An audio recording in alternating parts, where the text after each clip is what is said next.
کرتے ہیں اپنے NS87 کی. ایک ہیں جن کا مینڈیٹ چرایا گیا ہے اور ایک جو ہے وہ ہے مینڈیٹ چور. تو اب تو بات اس کے بیچ میں رہ گئی ہے.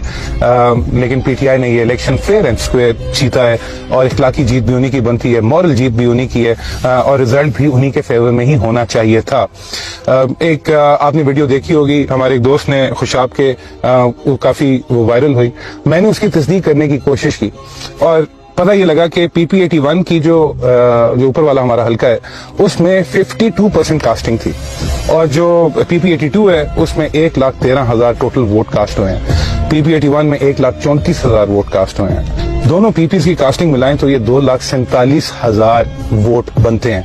لیکن ستم ظرفی دیکھیں, ظلم دیکھیں, جبر دیکھیں, ڈاکہ دیکھیں کہ جو NS87 پہ ووٹ پڑا ہے وہ پڑا ہے 2,71,000.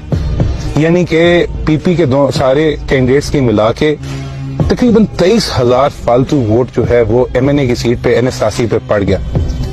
اب مجھے یہ بھی رپورٹ ملی ہے کہ جو مبارکی کے لیے PMLN کے دفتروں میں جا رہے ہیں وہ تھوڑا شرمندہ ہیں, تو شرمندہ تو ہونا پڑے گا, کیونکہ حق سچ کی بات یہ ہے کہ PTI نے یہ الیکشن جیتا ہے اور منڈ کے جیتا ہے, بھرپور طریقے سے جیتا ہے, اور ہمیں اپنی کمیاں ماننی پڑیں گی. لیکن اس کے ساتھ ساتھ میرا خیال ہے MNA کی جتنی سیٹیں تھیں پورے پنجاب میں وہاں پہ فرق بھی لگا ہے.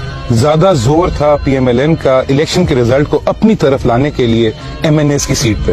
نواز شریف صاحب کو آپ دیکھ لیں, یاسمین راشد سے وہ ہار رہے تھے, صبح اٹھے ہیں تو نواز شریف صاحب جیتے ہوئے ہیں, اور باقی سارے کینڈیڈیٹس یعنی کہ Peoples party, Jamaat Islami, TLP کے جو امیدوار ادھر لڑ رہے تھے انہوں نے اپنا ووٹ بھی کاسٹ نہیں کیا, ان کے ساروں کے آگے 0-0 لکھا آ رہا تھا.